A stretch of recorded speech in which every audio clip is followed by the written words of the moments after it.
Yo, what is up, everybody? How you guys doing? Today we're going to be reacting to Jimmy High Roller.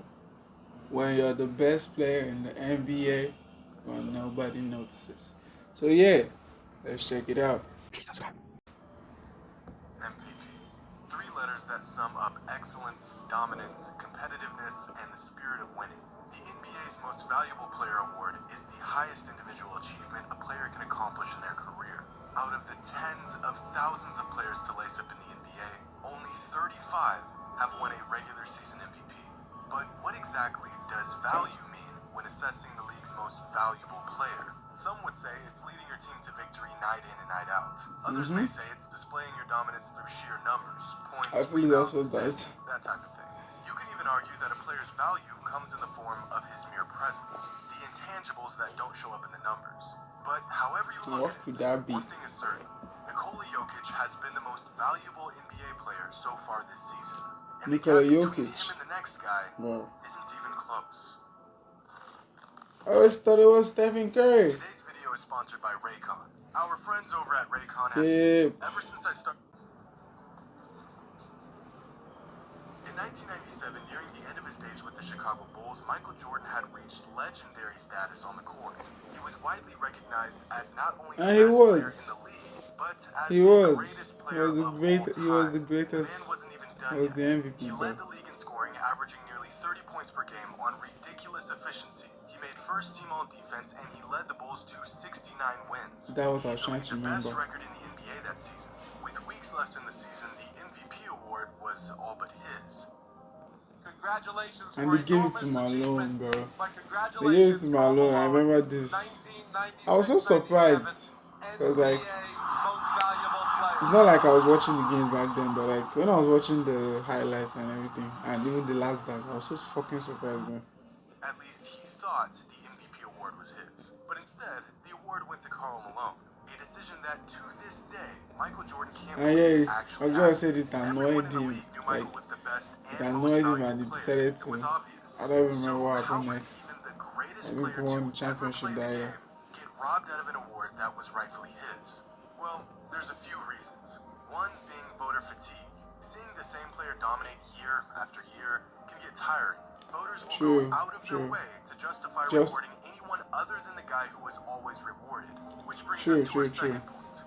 Narratives. More often than not, storylines, Yeah, people keep talking about it that they don't think Derrick Rose should have won the MVP because James Harden more better. Like, I don't get it. I don't remember it that way, but that what people say. Even in the case of Michael Jordan. But Mike isn't the only player to get robbed out of an MVP. In 1961, Will Chamberlain averaged 50 points and nearly 26 rebounds a game, while leading his team to the third best record in the NBA, bro. and he didn't win the regular season MVP. In 2006, Kobe Bryant put together one of the greatest individual seasons this century. I love this season because of the 81 points, like how Kobe was insane, the man bro. finished fourth in MVP voting that season. But in Kobe's case, he suffered from what many other MVP candidates before him and after him have suffered from. A not-so-great record. See, in the 2006 season, the Lakers finished as the 7th seed in the West. A playoff team, but nowhere near the top seed. And in the NBA, there's a bit of an unwritten rule that if a player has hopes of winning the MVP, his team must be one of the winningest teams in the league. The standard almost always being no worse than the third seed in their given conference. Throughout the history of the modern NBA, only 4 MVP winners finished the season with a team seeded lower than second. And only one player has won the regular season MVP with a team seed lower than third. That player being Russell Westbrook in 2017. In that season, Westbrook was a very rare exception to the rule. In fact, so far, he's been the only I think that was when he did the triple-double. first player in over 50 years to average a triple-double for an entire season. A feat that everyone unanimously said would never happen again. And a feat so incredible that although his OKC Thunder only had the 6th seed going into the playoffs, he won the regular season MVP. Westbrook is nice, in the bro. very next season, Russ averaged a triple-double I don't know what's happening to him. Somehow he finished 5th. I think maybe because he keeps shooting trees, bro. The inconsistency of the voting process was put on full display that season. Can a player, regardless of his team's success, success put up numbers so ridiculous that the league has no choice but to anoint him as the most valuable player. Well, according to Russ's 2017 season, yes. If we're following this same criteria, NIKOLA JOKIC has easily been the league's most valuable player this season. I've heard talks of Giannis winning another MVP, Steph making a run for his third MVP, Kevin Durant or Jimmy Butler being the leader in the race, but hardly anyone has mentioned NIKOLA JOKIC being the most valuable player in the league this season. I should mention him. Across the board point to the Joker as the league's most valuable player. In fact, so far, the season he's having isn't just the best among his peers. Jokic is having one of the best individual seasons of all time. Now, we're all familiar with the PER stat, an overall statistic of a player's efficiency and production on the court relative to the rest of the league. Here's a chart of 50 NBA players in terms of PER. Here's Kevin Durant, here's Stephen Curry, here's Giannis, here's Jimmy Butler, and here is NIKOLA JOKIC. And if this spot looks almost unreasonably high, that's because it is. NIKOLA's PER this season is 35.3. The current single-season PER record is 31.9, set by Giannis 2 seasons ago. And the record before that was Will Chamberlain's PER of 31.8 back in 1962.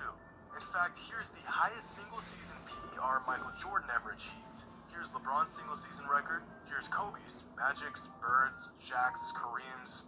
No player ever has come even close to the production and efficiency that Jokic is putting together this season. And if we narrow down the production to just offense, Jokic is still head and shoulders above everyone else. This season, Jokic has an offensive box plus minus of 10.1. The second highest offensive box plus minus in NBA history, trailing only Steph's 2015-2016 season of 10.4. The next closest player this season is Steph with an OBPM of 8.3. In fact, only 9 players league-wide have an OBPM of even 5. Everyone on this list Bro, I was so interested in it, like, bro, I realized so smart, bro. I was so lost in the learning process.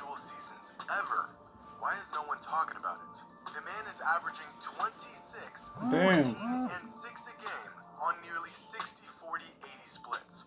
And no one is talking about it. 13 rebounds, right now, the bro. current MVP odds are in insane. favor of Stephen Curry, followed by Kevin Durant and then Giannis. Jokic is down at 4th with odds that suggest he is far from the MVP. This article's headline doesn't even mention Jokic, like he's some sort of afterthought. If I had to say why this is, I'd say it comes down to a few things. First, Jokic hasn't had a marquee performance this season. You know, that massive game that makes all the headlines and demands fans and voters to reconsider their MVP hierarchy. Every MVP needs a marquee performance to really draw the masses and build their campaign. Second, and the most obvious reason, is that the Nuggets aren't doing too hot right now. With a below 500 record of 9-10, the Nuggets currently hold the 10th seed in the West. A seed so bad that most fans won't even consider Jokic as a frontrunner in the MVP race. Because if a player is truly valuable, shouldn't his team be winning the vast majority of their games?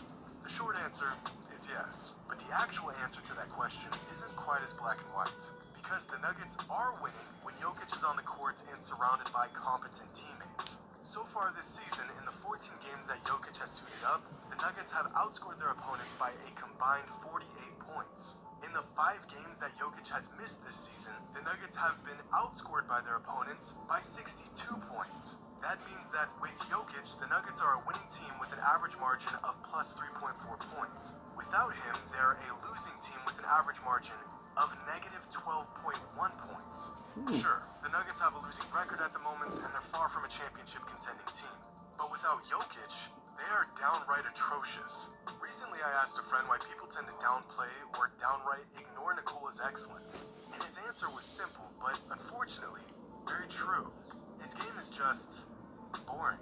To the purest of basketball fans, the Joker's game is a work of art. He's brilliant. I personally love watching the guy play, and I'd even go as far as saying he's one of a kind. But to the average fan, NIKOLA's game is lethargic, slow-paced, lacking all the high-flying acrobatics and 30-foot bombs other stars put on full display every night.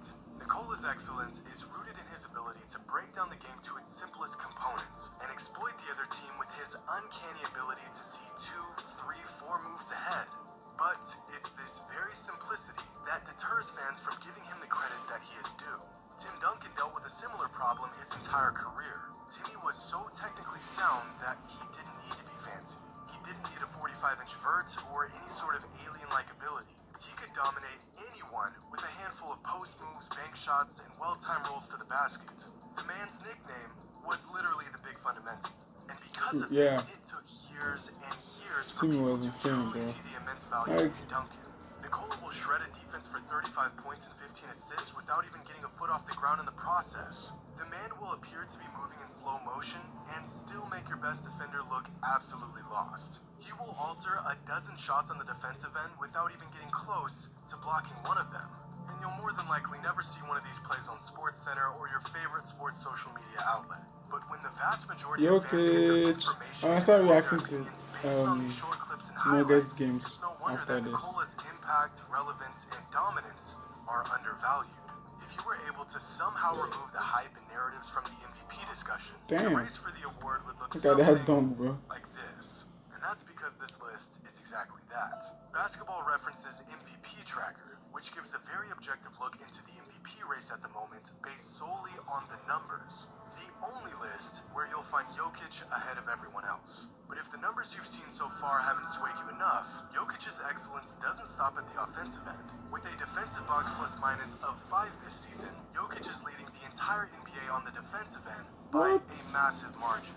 The next closest player is Draymond Green with a DBPM of 3.9, and then Giannis with 3.4. I'm even impressed at Draymond, bro. I didn't know Draymond was up there, this season is the second highest mark ever recorded. I am not exaggerating when I say that NIKOLA Jokic is currently having arguably the most productive, efficient, and dominant season in NBA history. Now, how's that for value? That's crazy. So yeah, that's it for today's video. If you guys liked the video, like it right now. Honestly, I was surprised at some of the things I found out. So yeah, that's for today's video. Peace. Please subscribe.